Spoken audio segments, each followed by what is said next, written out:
Welcome to Matters Podcast, where combat sports, mindset, and real-life lessons collide. Hosted by Derving and Nate, we dive into jiu-jitsu, wrestling, MMA, and the grind that shapes athletes inside and outside the mat. Every episode we bring stories, strategies, and raw conversations that fuel growth, resilience, and community. Stay tuned because it's more than a fight, it's a lifestyle.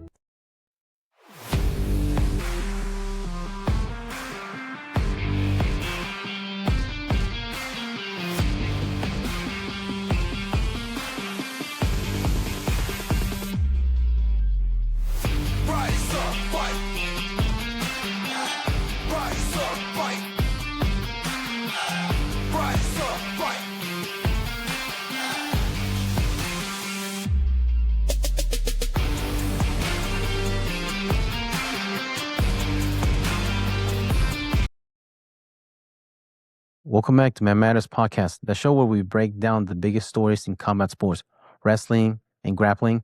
I'm your host, Derving, with Nate Shaw, and today we've got a packed episode. We're going to dive into the aftermath of UFC 326, with Charles Oliveira dominating Max Holloway with a grappling-heavy performance that could shake up the title picture. We'll also talk about the shocking moment where Cody Garbrandt literally threw up in the octagon after taking a brutal low blow to the nuts. There's a major industry news as well, including reports that Francis Ngannou may be out of the PFL and could appear in the upcoming card featuring Ronda Rousey and Gina Carano. We'll also talk about the strange situation surrounding Arman Tsarukyan and why he still appears to be figuratively in the doghouse with Dana White.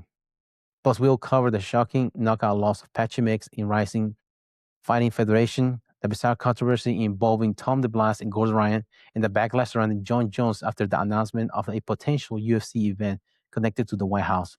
We'll also take a moment to celebrate history in the first official NCAA Women's Wrestling Championship and what it means for the future of the sport. And of course, we'll talk about the moment when rivals Ben Askren and Jorge Masvidal finally buried the hatchet, years after one of the most famous knockouts in MMA history. So sit back, enjoy the conversation, and let's get into it. How's it going, man? Doing good. Enjoying this nice weather, finally.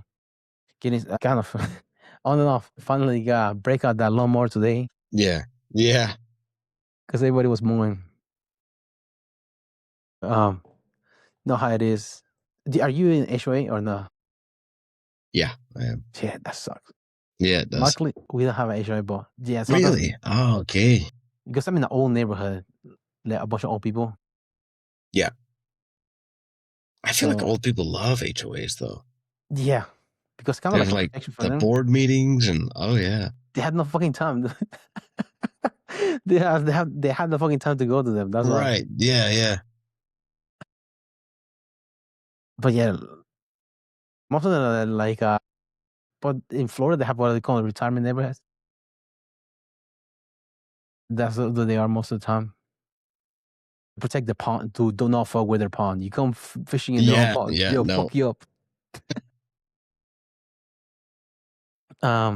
For today's show, let's go back again. So let's start at the beginning. The biggest event of the weekend, from UFC 326. A lot of people expected the striking battle ended up becoming something very different once Charles got his hands on Max Holloway. Were you able to watch the match? Didn't watch the match. I saw clips of it, but I was one thing boy, we're a little off during our prediction because we didn't take consideration Oliveira's size.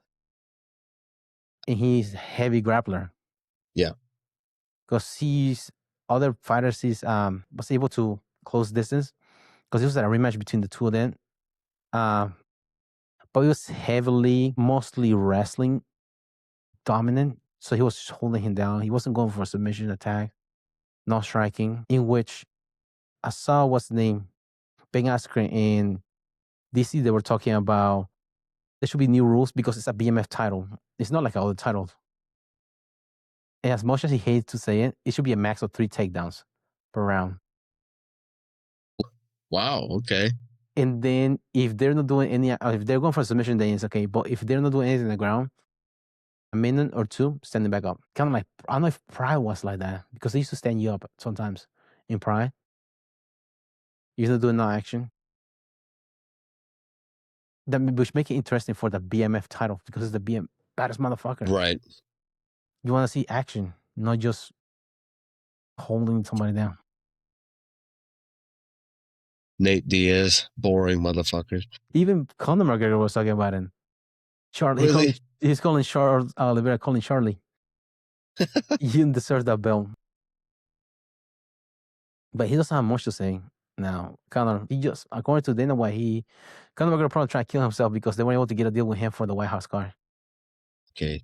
I don't know whether the negotiation took place, but he was able to get in there. What do you mean I have to test? You have to be negative for all drugs. They are excluded, but for your drug test, you have to test negative. But yeah, man, dude, I was surprised how how Holloway was dominated in that match. For Holloway, I don't know what's next for him. Maybe Dan Hooker fight at 155. This is not a 155. He cannot go back down to 145 because he has Volkanovski as the champion there. Doesn't want to go down to 145 and then go through all those guys. Because he looked undersized in that match against Oliveira. Yeah. And also for I would Oliveira. think yes, because I mean, yeah. As good as Oliveira is, he's not been on a great streak lately in that division. So if you're losing to him, I don't know. I mean, yeah. And I think they'll match him up anyway because he lost a trilogy to Volkanovski. Luckily, Volkanovski is getting older, but you have other guys in there like Murphy rather, is in there, and which they're supposed to be the next car. Supposed to fight each other, Murphy, well as a title eliminator. But what do you see, Oliveira? Do you think they'll put Oliveira versus Arman? Arman is not going for the lightweight title as a BMF, fighting everybody except Islam.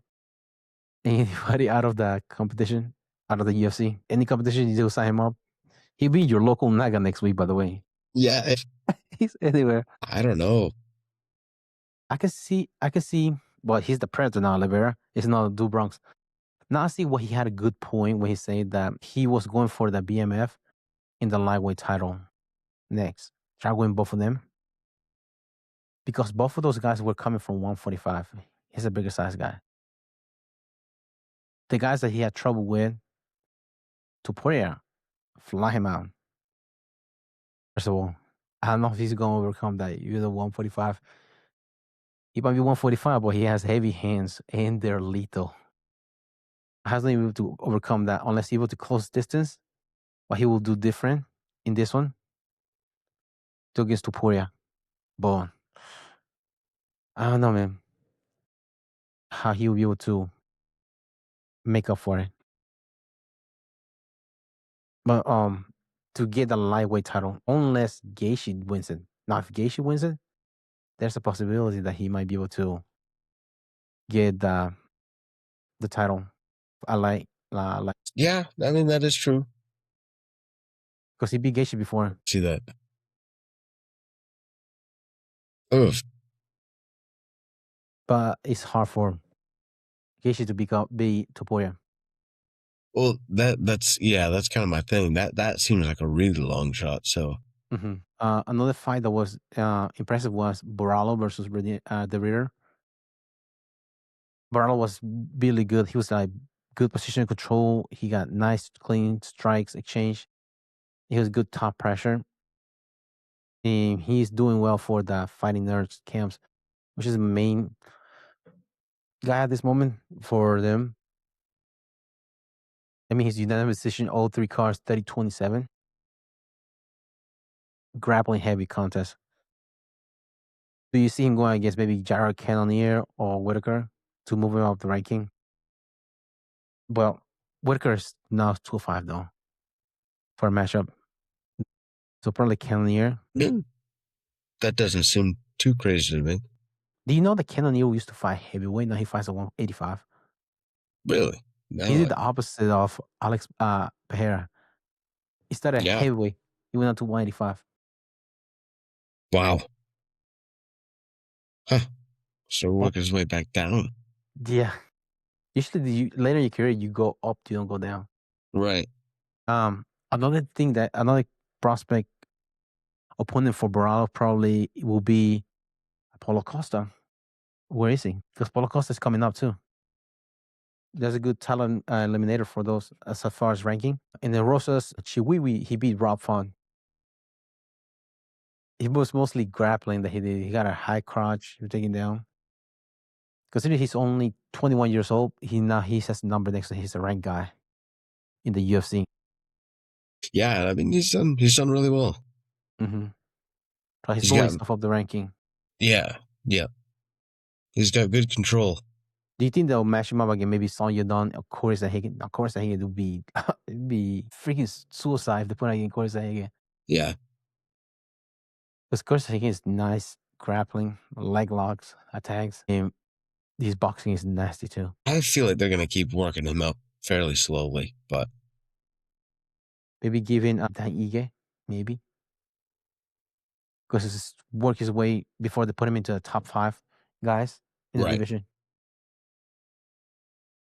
Yeah, 21's just so hard to have the experience and knowledge going into those higher ranked matches.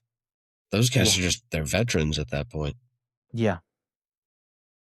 For sure, don't give in Diego. Diego coming off a loss against Volk. Shit. How about they give him fucking Gene Silva?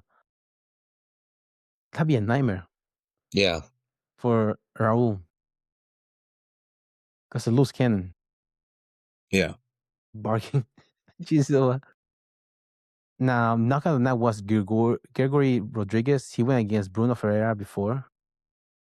He lost the match against him before. He was thinking of the decision, but he was able to knock him out in the first round, like 147 in the first round with right hand. Ferreira, he was switching his stance from orthodox to southpaw. And as soon as he was doing that, Rodriguez went for a straight right. He just dipped and boom, up that right behind his guard. It's good that you can switch stance in striking. I'm not good at striker, but what I've heard as far as striking, it's good that you can switch stance on your striking, but your defense changes when you switch stance. So you're able to defend. Your reaction time is coming from a different angle. When you start your strikes, usually with your left hand is your jab. Now it's gonna be your straight. Because most of the time you strike with your straight. And this is different too. But he was caught in there because he was switching orthodox. When he switched to southpaw, he just dipped to the outside of his strike, and he just ate a straight.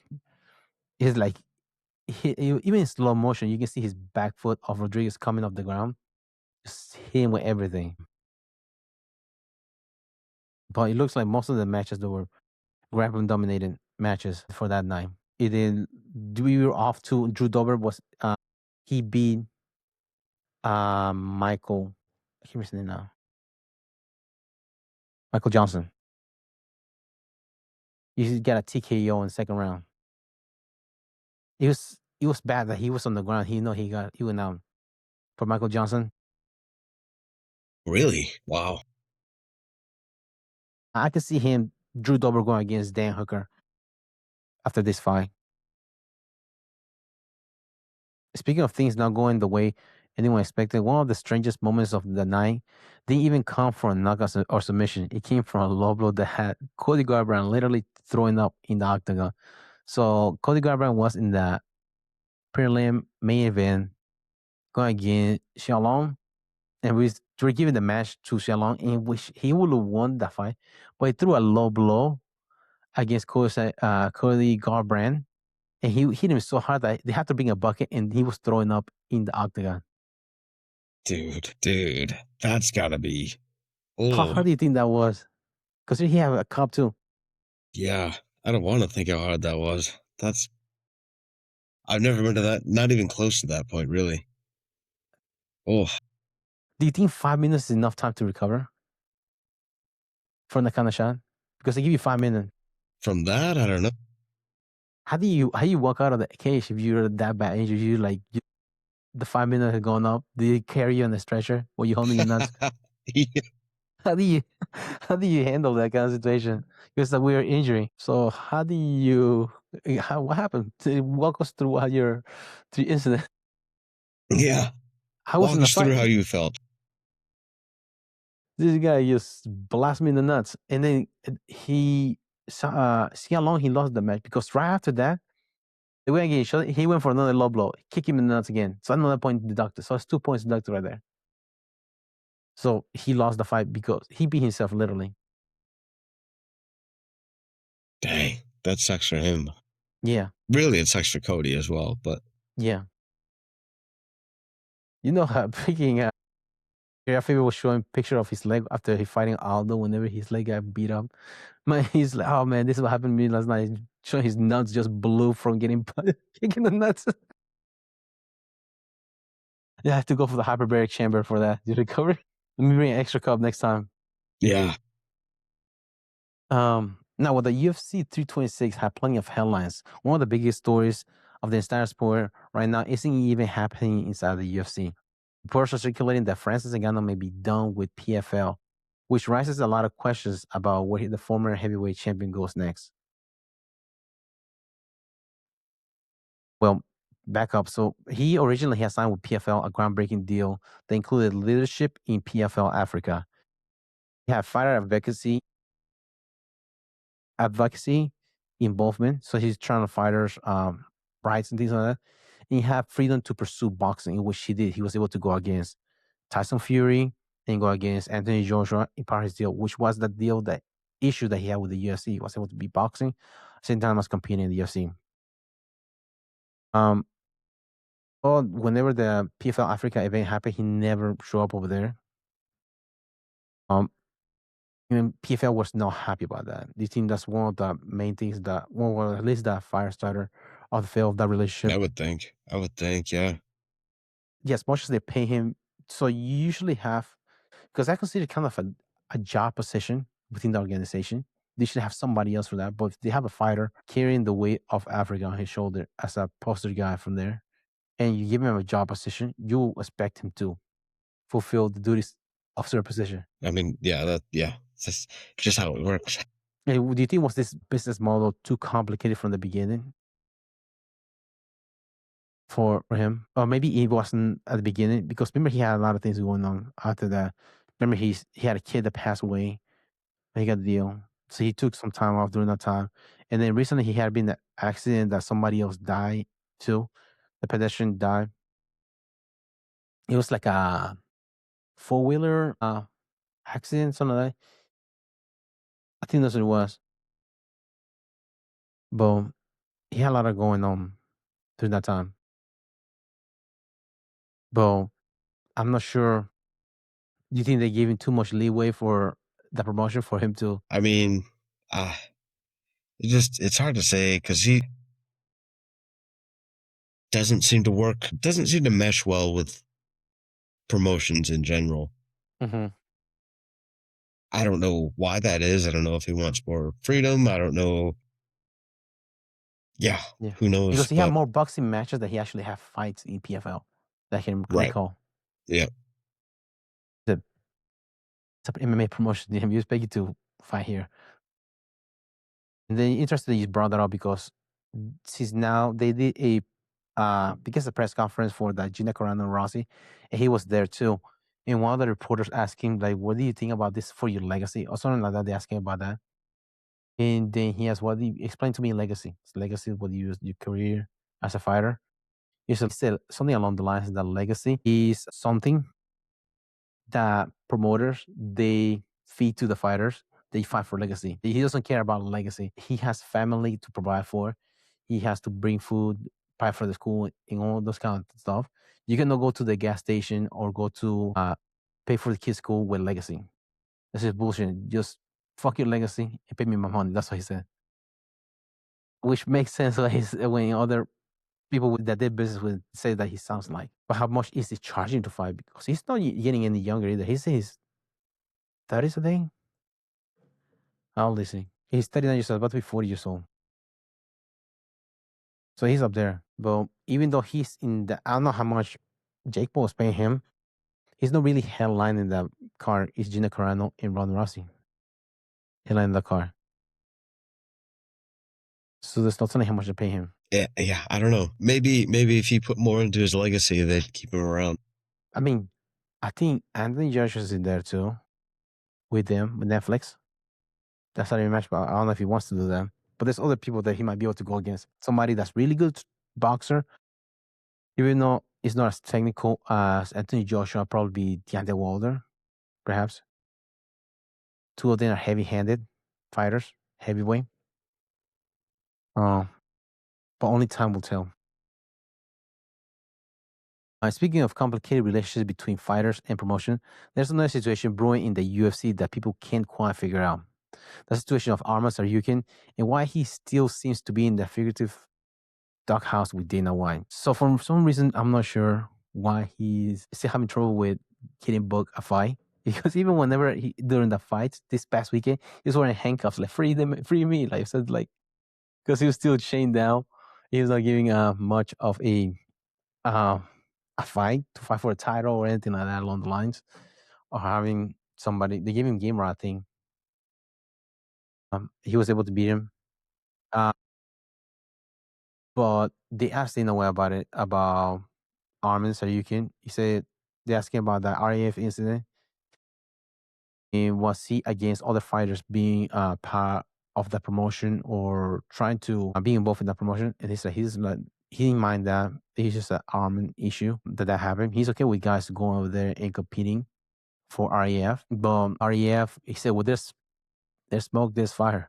And Armin has been smoking a lot. So there had to be some other issues that be going in the background as far as negotiation that's the reason they're no something going behind the scenes that's preventing him from getting those kind of matches in the UFC.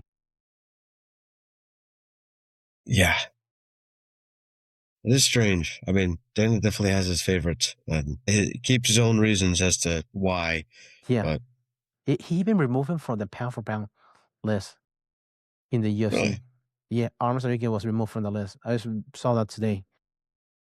Which is, well, it's subjective, pound for pound, because it's an opinion. But also you have to take into consideration the activity of those fighters. Are those fighters active? Right. If Arman hasn't been fighting a lot, but it's not his.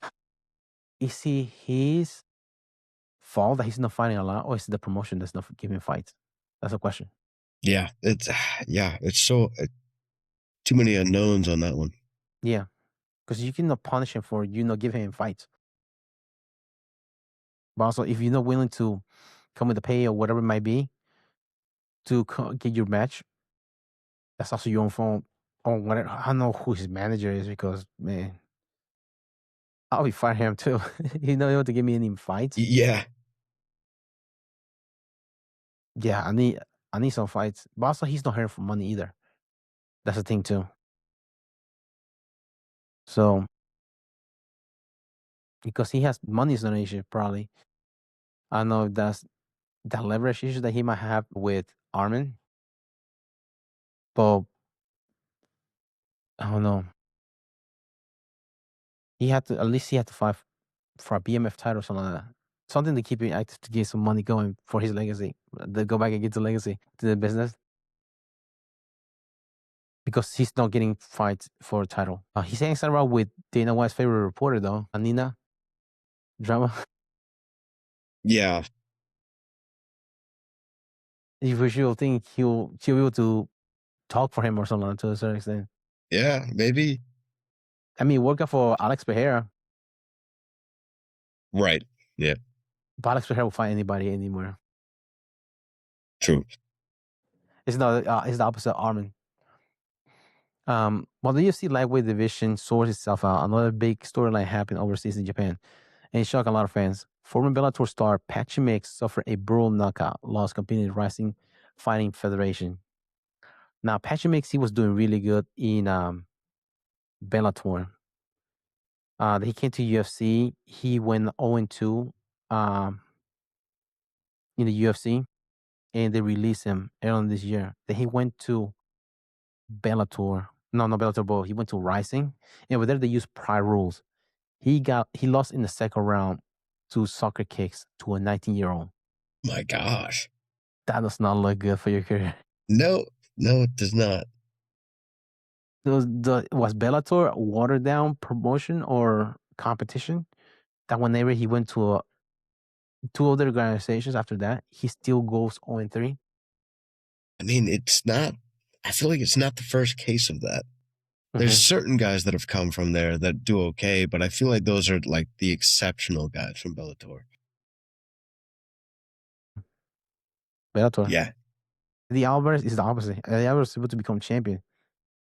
Also, Eddie Alvarez was Eddie Alvarez before he went to Bellator. He was the Underground King. That's the nickname. Patricia Pitbull, as another guy that came from Bellator. He was really good there. He has been consistent in the UFC. I think he trains on the Cejudo's team now. Patricia Pitbull. Really? Mm-hmm. So that might be a change of camps. That might help some.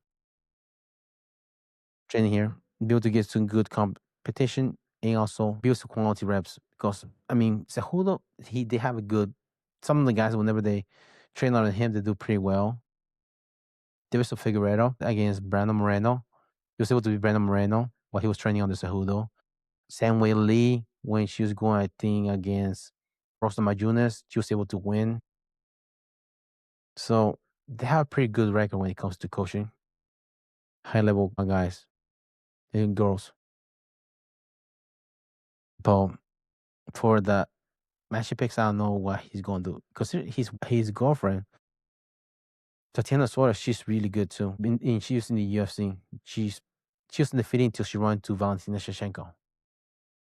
Which everybody that goes to Shevchenko, non-name Amanda Nunes, get a problem with her. Yeah. But it is crazy that he losing to a 19-year-old to soccer kicks. Yeah, that is a brutal way to go down. Mm-hmm. He was bloody during the fight. Really? Yeah, he was covered in blood after the fight. That's Wow. not good. No. He was in the bar fight. That's how bad it was. Dang. Mm-hmm. From shocking results in Japan, we shift to something a little more bizarre happening in the grappling world. The Brazilian Jiu-Jitsu community was buzzing this week after a strange social media situation involving Tom DeBlas and Gordon Ryan. For those that missed it, Gordon Ryan posted a fake death online of Tom DeBlas on Sunday, which is pretty weird. He said that his plane never landed and that Tom DeBlas was dead. But then, what's his name? Tom DeBlas, but he finally came out and said that no, that's not what happened. He said allegedly said Tom DeBlas jacked his phone, but that was not the case.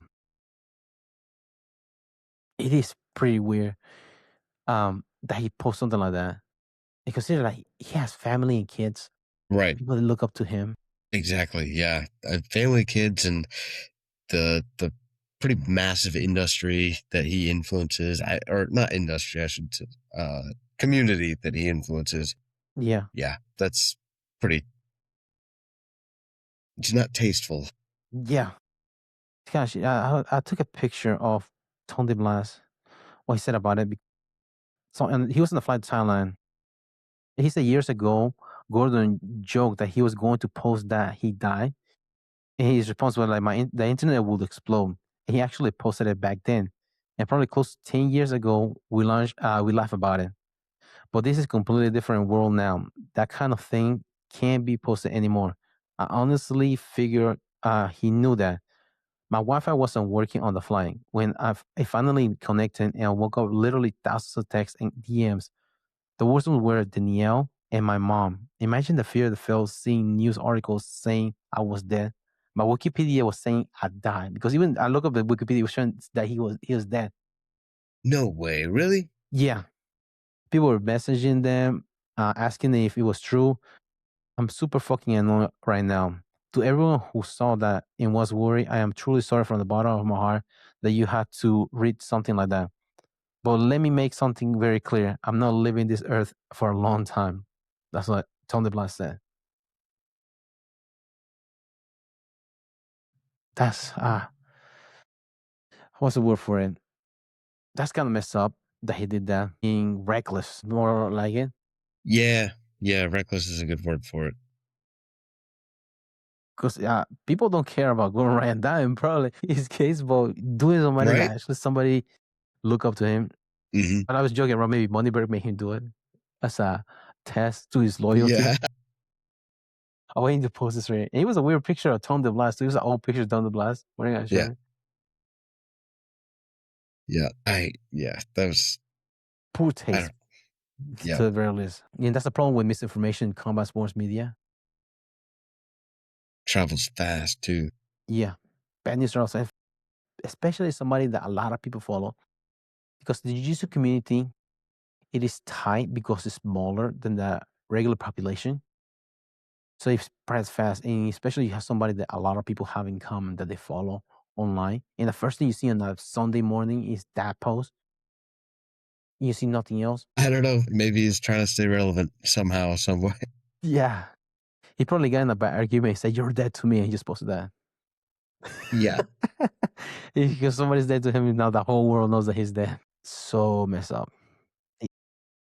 You're joking with your friends? Yeah, maybe. It wasn't that, but dude, everybody, somebody's. Right. Even though, like, do you ever, whenever back in the day, they had like illegal streams of online for watching fights during pay-per-views. They used to have a forum on the side, or like a chat on the side. And one of the most things that people will post in there, RIP Joe Rogan. Like every time somebody put RIP Joe Rogan. So that became a running joke. Everybody's like RIP Joe Rogan. You see that all the time. Funny. There's some people that were new, they're like, what the fuck? Started looking to see Joe Rogan die. And then one thing was, I don't know if it was part of a joke, but have you seen the picture whenever George Michael passed away? Remember him? That singer?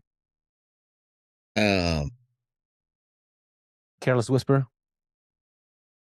Okay, yeah. Somebody posted this right here.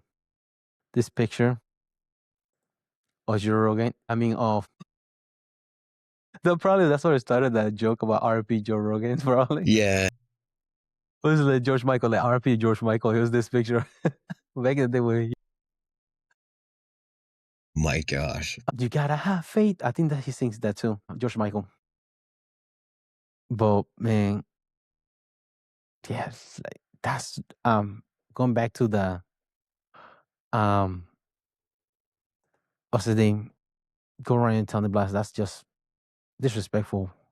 Because a lot of, he might not have positive influence as much as Tony Blas does, because a lot of people look at him and things that he advocates for. And he's a good person, Tony Blas. Gordon has a lot of followers, a lot of influence, maybe, but yeah, not the positive influence that DeBlas has. No, not as much. But yeah. Good cop, bad cop. If they were that person, two people, that will be them. Yeah. And Tony Blas also take things a lot seriously. Not as much serious sometimes. But even though in weird situations, remember that what's his name? The fake Brazilian guy, Renato Laranja. Whenever he was a CJ, I took the weird interview.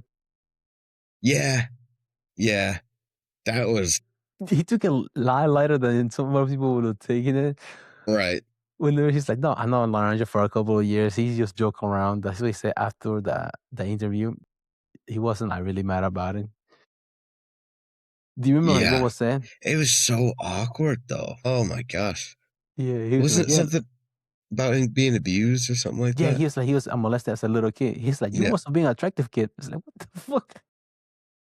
And then he's like, oh, you must be Puerto Rican. It's like, no, I'm not Puerto Rican. I'm part Italian. Like, you wear a chain, you have the nice hair. You must be Puerto Rican. It's like, no, nothing. He was hit and miss. Shooting and miss. That's what trying to see whatever he can stick to the wall. Just throwing shit. Renato Laranja. But dude, that was awkward interview. Dude, that was I remember. Yeah, Even like that, he didn't took him as hard as most people would take it from thankfully, DeBlas. yeah, yeah. Boom. Yeah. Don't believe everything go right. I posted, by the way. Now, if you thought that was strange, the next story might be even more surreal. UFC is reportedly planning an event tied to the White House, something that will be sounding possible just a few years ago, considering how MMA wasn't illegal in all 50 states. I think it was 2017. That's when finally it was illegal in New York. And now from them, almost 9 years ago, now to the White House card. What do you think is of a symbolic meaning for hosting fights tied to the American institutions? The fighting spirit of the United States. But meanwhile, you only have one American in the car. Yeah, yeah. Did they release the full card then? They did not just I, the main car. okay. It's at 3:30. So there you go. We have starting from the bottom: Lopez versus Garcia, Onico versus Dacus. I think Matt Brown was talking about it. How some of these guys like he doesn't even know because compare like UFC 100 to UFC in the White House card, it's weird. So Dawkins, I don't know who he is. Bo Nickel is in there in the main card. Rufy versus Chandler. That might be the fight that they know was talking about. That Conor might have hung himself, kill himself after this one. Because that's a lightweight fight. Sean O'Malley versus Ayman Sahabi, which is Faraz Sahabi's brother. Matt Brown was giving hell about that. He's like, who is this Sahabi guy? But he beat Jose Aldo. I, I think he was at 140 or 145 because Jose Aldo did not make weight. Now he going against Sean O'Malley, the Sugar Show, which that would be interesting. Fine, and then you have the heavyweight interim championship between Alex Pereira versus Cyril Gahn, which you can expect that being the fight of the night. Right. Those two. Yeah. But for the heavyweight striker. Yeah, that should be very exciting. And then the main event is the unification of the lightweight title, the undisputed versus the interim, Topuria versus Justin Gaethje, Ilya Topuria versus Justin Gaethje. Allegedly, according to Topuria, he said that he was trying to get the fight with Islam Makhachev, but he was ducking him. Islam Makhachev didn't want to fight him, Okay. but because he had a hand injury. But Topuria's manager, he was in an interview with John, and I just watched it this morning. He was talking about what that negotiation was like. He said it was rough because he didn't get no calls until that deal didn't happen until that Friday night for Saturday morning for the fight. He said he got a call at midnight. In about like he was from midnight to 11:30 in the morning. He was going an hour talking to Topuria, an hour talking to Hunter Campbell, going back and forth, see what the deal. See, Islam Makhachev was going to fight him, and then but he said Islam Makhachev was never part of it. There was a potential because that was the fight they were looking for. They don't care about see how the ranking is. He's just looking for the most buck that they can get for it. I mean, that's promoter and managers. That's their deal. Most money they can do as soon as possible, as fast as possible. Which will be that one: Islam Makhachev versus Ili Tuporia. But he said that there was never a deal for Islam Makhachev. Maybe Tuporia was looking for that fight because that would be good pay. After getting divorced, he didn't have to split that check. Right. Yeah. His first full check that he's gonna get after not being married. But he said that that was never a deal. So yeah, the just engagement had to be doesn't have to do. Another one that people were looking for in this car was Sean Strickland versus Hamza Shemaev. But I don't know. I think they might do that one later on. That fight, those two. Sean Strickland, I don't know Will you say that he deserved a title yet, even though he's coming off a couple of losses? I mean, I wouldn't think so with the recent losses.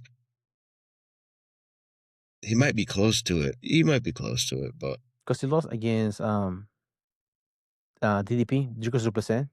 The first one was really close. He couldn't go either way.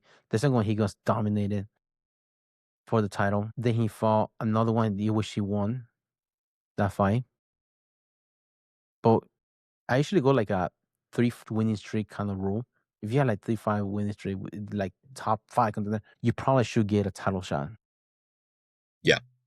It doesn't have to be decisive win. No, but now if you're able to knock out 2 out of those 3, then yeah, you definitely deserve the title. Another fight that some people were looking for was Conor versus Chandler, which is being announced since Jesus left Chicago.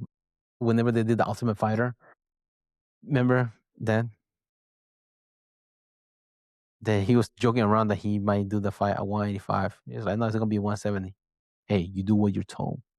Conor gets Chandler. Hey, you do what you're told. But meanwhile, that deal did not happen. As far as fight. Another one's John Jones Fallout. Oof, for that card. So interesting enough, that announcement created another ripple of heavyweight division. Because shortly after the news broke, John Jones publicly voiced frustration about not being scheduled for the card and even hinted wanting out of the UFC. I see his post here, like he posted on. Yeah. Didn't sound like a hint to me. It sounded like he wanted the White House card, or he wants out completely. Yeah, he was wanted to literally just his way or no way. But this right here. So she's like, if you was asking him about if he was released from the UFC, he'd be a bigger man. Dude, he cannot shy away from the spotlight if he wanted to. And that's what, look at this span. Well, this right here was within like 16 minutes span. He's posted all this stuff right here. Yeah. Temper tantrum. Yeah. So all this negotiating was complete bullshit. Is that what you want me to agree to publicly? Am I supposed to publicly agree with our negotiations was a lie? We have a problem. Oh man, he cannot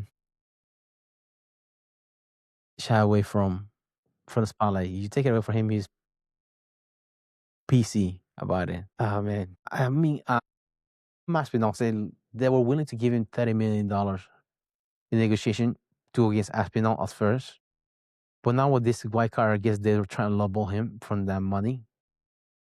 I mean, he has done a lot for the sport and for the organization, but also he has cost them a lot too along the way. Yeah. Our cars falling out through more than once. He had the PD issues. He had tore pec, which was he had to reschedule the Stipe Miocic match. You know, he had there. I have knowledge now. Given no, this is might be part of the negotiation part. $30 million was offered to him before they knew about his hip issue for hip replacement. Now they know that, and the chances are they're going to lowball him because of that hip. Yeah. Yeah. That kid really literally fuck him. The kid with the glasses. Yeah. That recorded that video. He fucked him out of a $30 million deal. Yeah. But he Oh my kill gosh. that kid. Yeah. He better be hiring a bodyguard or something. Have his lawyer with him at all times. Yeah. Hopefully, if he did that, he'd probably be able to not get as many DUI if he has his lawyer with him. Bison, like, dude, I don't think this is a good thing for you to do, man. He could save a couple of DUIs. Now, from tension and controversy, let's move into the moment that shows how time can change things in combat sports. Two fighters who once had one of the most famous knockouts in MMA history, Ben Askren and Jorge Masvidal, recently met up and buried the hatchet. So Jorge Masvidal KO Askren back in UFC 239 in a record knockout. I think it was like 19 seconds on that was the crazy time. 9 seconds on that was the time. I can't remember how much it was. But Jorge Masvidal was able to fly to Wisconsin and squash the beef with Ben Askren.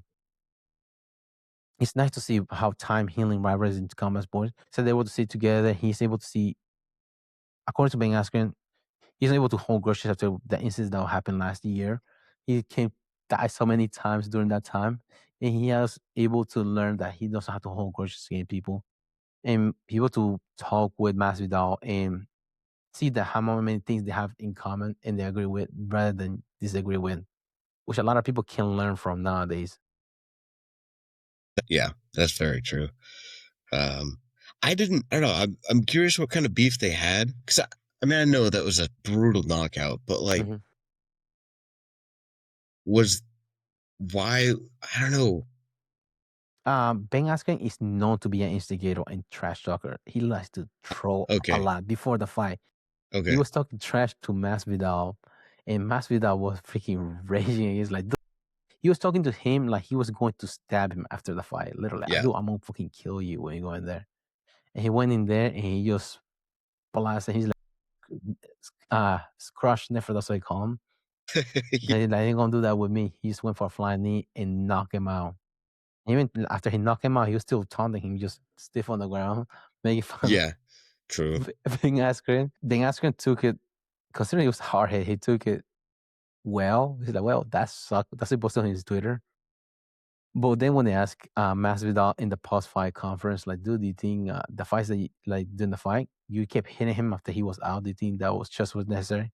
Like, what? They were super necessary. This is the referee's job to pull me away. Now he was, what about hitting me and woke him up? I had to keep hitting him. I do remember that now that you say it. Yeah. It's super necessary. So probably that's what had to do with their beef going on. Yeah. And he was still holding a grudge on both ends. One guy was getting hit after he was knocked out. Another one, he was still salty about what Ben Askren had said, because even after he got knocked out, probably he has said all other stuff about Masvidal. But it's nice to see that they were able to find a common ground, because a lot of people, certain interactions that you go with people in just one thing, they just flip it and they hang on to that as a grudge, which is a minimal inconvenience. And just people just run with it. And they get mad about it. You just shouldn't hold on to grudges. Something that, for example, in traffic, people just go crazy just over that one small incident. But sometimes somebody just go over the line. Probably they're distracted, trying to reach for something on the ground, be on their phone. They were really trying to swerve you out of the road or something like that. Yeah. But just for that instant, like, do I see the person pull over somewhere and I beat the shit out of them or something like that? Like, dude. Yeah. Yeah. And sometimes maybe somebody was having a bad day. They were not fully focused on the driving. You never know. Everybody has a bad day. People have good days. And more than likely, you have more bad days than good days, because that's fucking life. So give it the benefit of that, unless they're a serial killer or they're a terrible person. Don't give a benefit of that. Yeah. There's limits to that, but yeah, for the most part. For the most part, not many people that you know of are serial killers, are terrible people. We all have bad things to happen to them. But it's nice to see them. That's not the rivalry that were good. We've seen Uriah Faber and Dominic Cruz last year bury their hatchet. I seen some posts about Charles Oliveira and Anderson Silva also burying the hatchet. That's nice to see, because it is a sport and there are things bigger than just a sport and competition. In other sports like wrestling, Burroughs, he said that he stay away from talking to David Taylor, which is a good wrestler, because he had to face him, and he didn't want to have any relationship with him. But he could benefit from training with him for worlds and other competition internationally, because both of them are Team USA. But because he didn't want to give him any or had to become better at beating him. He didn't want to build a relationship with him. It is good to have good relationship with anyone, even though they are your competitor. They're not your enemy. That's a different fine line that you have to understand, that unless they're a terrible person that they like to cheat and stuff like that, you cannot be friends with that person. But before we move on, I want to take a moment to recognize something bigger than just the wins and losses. This month we celebrate International Women's Day, and this year marks the historic milestone for combat sport. For the first time ever, the NCAA held the official NCAA Women's Wrestling Championships. Think about that. For decades, women fought for a place on the mat, training in small rooms, club programs, and tournaments that rarely got recognition, but they kept showing up and they kept winning. Athletes like Helen Morales, Tamara Stock proved that the world that women's wrestling belongs in the biggest stages. And now new generations is taking the torch. Stories like Bella Mir winning the national championship in her senior year, pinning the very opponent who beat her early on the season. That's wrestling, that's wrestling, and that's history being written one match at a time. Now, this is the first time they had the women's NCAA championship, which coincidentally happened on the same weekend as International Women's Day, March 8th. McKendree won the nationals this year as a team, beating Iowa by I think it was 5 points or something like that. I think 176, 169 was the team score. Considering Iowa is a big team for D1, the program, why is this moment historic? For decades, women wrestling existed mostly through club programs, IA competitions, which is kind of like junior college, international freestyle wrestling, in which that makes it interesting because women's college wrestling, they use international rules. It's not like men's college wrestling, do folk style, they do freestyle rules, which makes them develop more for the international circuit for women because they have more reps in the style. Meanwhile, men, they most of the time they focus out into their college career. Some of them struggle doing that crossover. Yeah, that's the interesting thing. It makes sense to prepare them a little bit more. Mm-hmm. I wonder why. No, the NCAA is just stuck on the folk style way of wrestling. It gives them more time to wrestle on the ground, and that's maybe a reason why. And they have been making rules recently to incentivize ground wrestling because in freestyle, there's the most ground wrestling unless you're either pinning them or trying to turn them for points. Folk style, you have more chances of being on top from referee's position, finding ways to turn them in different positions, trying to dominate or holding somebody on their back for pinning combination, which it does translate to jiu-jitsu because you have more ground, you're able to hold positions better in all the sports. Recently, some of the rules that they included was, I think it was the last 10 years, they came up with a rule of you hold a leg for 5 seconds, they consider stalling, and they reset you again. And they stop the riding clock as well. Also, if you stand up with you or somebody's back, it's your job to bring them down to the mat because the reason you're on their back is because you're trying to pin them down or go for a turning position. Standing up is not going to do much if you just hold them their back. If you don't bring them down, it's considered stalling as well. Yeah. So you just hold their back for no reason. You just hold their back. You already got your point for the takedown. Why are you holding their back if you're not trying to go put them on their back and try to pin them? Mm-hmm. But for women's wrestling is one of the fastest growing sports in the United States. In high school and also in college, more than 60 plus NCAA programs are expected within the next few years. Many state high schools now sanction girls wrestling divisions, in which it is good to see women's wrestling and girls wrestling because they bring that spirit of a community. Because guys, they don't have really a community, they just like competing and stuff like that. And they focus for different. It's a good thing because girls, they like to cheer on each other. Also, they have really fierce rivalry against each other. That's something my wife brings up whenever we go wrestling. She says she doesn't like guys wrestling because just dick around instead of going trying to go for things. Girls just go for pins and just beating the shit out of you. That's what they all they care about. It makes for good matches. Yeah, I believe that. Wow, I mean that's all the difference in the world. Hmm. Why do you think it took so long for NCAA to recognize women's wrestling? Because until now, Do you think it's the lack of competition, lack of competitors? maybe. So go back. The first women's Olympic um was in 2008. No, it was 2008. Was it? I think it was Beijing was the first one that had women's wrestling.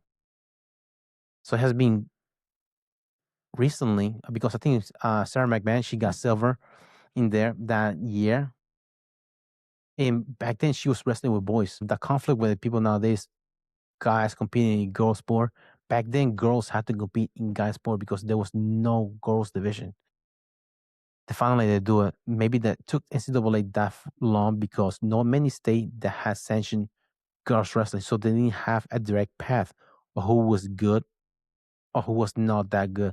If you won state in California as a girl, you were fucking legit because you were going against everybody, against all those boys. But all those girls that were weeded out because they were going against boys. But now, if you have a girls sanction in different states and you see who's really good within the girls division, that's probably the NCAA saw, oh, we have a market and have competitors in which we can pull for.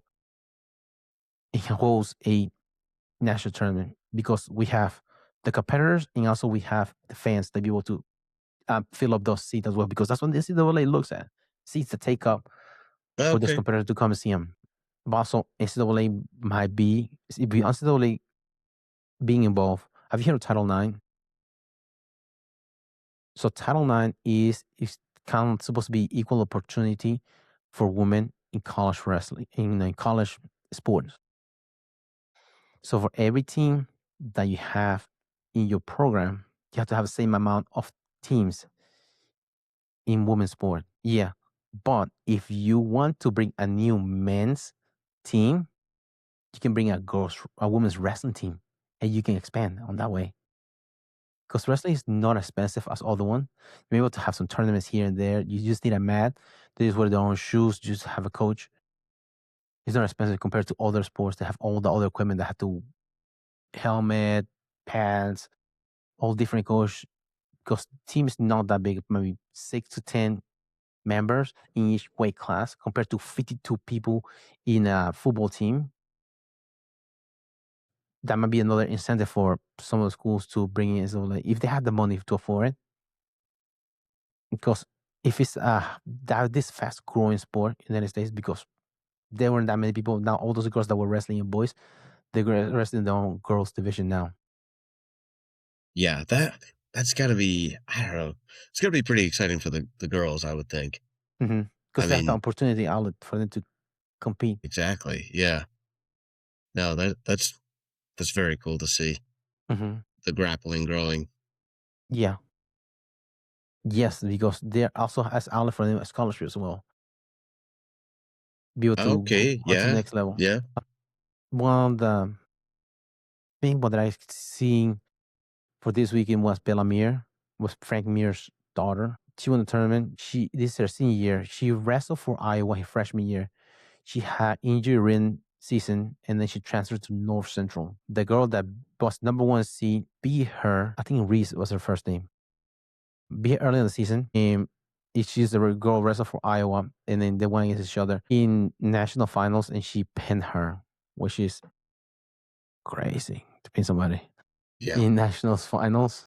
Yeah. I've seen a documentary, well, a short documentary about her because she wants to become the first UFC daughter to win a champion, being a daughter of a champion in the UFC. In one advice that Dana White gave her, which she considered him as an uncle, he told her that if you want to be good, MMA would be here. As you get older, you don't have to go straight to MMA because she's 3-0 in MMA. Dana White advised her to go into college wrestling. Interesting. Whatever you do, you can put the MMA career right now in a pause and go into college wrestling because she has a good base to go from. And she has been doing jiu-jitsu and grappling since she could walk.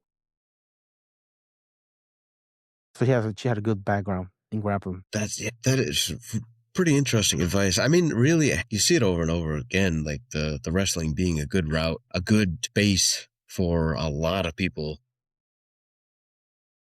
in the UFC. Lots of wrestlers making it up to the top. Yeah. They had a couple of women like Tatiana Suarez, like I mentioned earlier. Carla Esparza, former champion. She was also a wrestler. She was pretty decent in high school. That's why she wore a singlet whenever she came to fight in MMA fights. She was wearing a singlet because she's a former Okay. wrestler. Yep. Like I mentioned earlier, Sarah McMahon, she took silver in, I think it was Beijing. No, I think it was Athens that she got it. I can't remember, but she won silver that year. She wrestled for the UFC and she wrestled for Bellator. I mean, she fought for UFC and Bellator at the same time. She was off in the ranking, so she was pretty good. Another champion, Juliana Pena. She's up there from Seattle. She wrestled in high school. Same as Misha Tate. She was wrestled for Pacific Northwest. I think she's from Washington. That she wrestled in high school. So there's a lot of wrestling background that are in the MMA community. Be interesting to see. I mean, if this grows, I mean, it should, right? It should grow that number even more. The percentage of female fighters in the UFC who are wrestlers or were wrestlers. So that should be a pretty exciting metric to watch. Yes, it should be. The Olympic route is difficult to go to because you only have handful and it's every 4 years. ADCC is every 2 years, but if you think ADCC is bad, Olympics every 4 years and you don't get paid shit for it unless you get a medal. But if you go to the MMA route and you have other promotions that are coming up, like the Netflix MVP promotion, just a couple of them there, be able to get some matches in there. Yeah, felt they had a tournament. I think it was this Carmouche was in a tournament whenever they came here to Charlotte. They have a women's division. I want to say it was $500,000 was the winner of the tournament and Okay. the champion of the weight class. Okay. Wow. That's significant. Yeah, that's a good incentive to go that way for MMA. Also, you have, like I said, Olympic success translating to college opportunities, NIL deals, which I think I want to say the highest pay. I don't know. I'm not sure about that. The highest paid NIL athlete was a gymnast for LSU. Really? Yeah, better looking than football players. Some may say. Um, in which also for the sport wise, I'm pretty sure women will bring more people into the sport than men because how rough are men? Tape up face, bleeding everywhere, cauliflower ears, compared to girls wrestling. Good point. We'll see, though. I mean, the increased competition for the And they girls also, might drive up that. It yeah, might have to get uglier to make it farther. Chris Cyborg and Yeah. Jessica Andrade coming there. Yeah, exactly. And Jandiroba. But not everybody's like good looking, but they're better looking than men. And also, they are good looking and they go for the kill. They are technical. For most of the time, they use that technical part to go for the finish rather than just gaming around, which is what everybody wants to see. Yeah. How many times you see somebody having a lead and they just want to hold on to the lead rather than go for a finish? Very seldom you see, yeah. Very seldom you see that in women's sport. Unless they have a male coach. Yeah. You seen that whenever I think it was, I can't remember who was the comedian talk about that. I think it was I can't remember his name. He's from New Orleans. He said that when if I was a coach and my a coach for a woman in the UFC, if she was losing, I would just tell her to calm down. She would go there on one, destroy the other girl. Calm down. Trigger word. Definitely don't say that during the coaching. It's how to get a fatality. Yeah. Why are you yelling at me?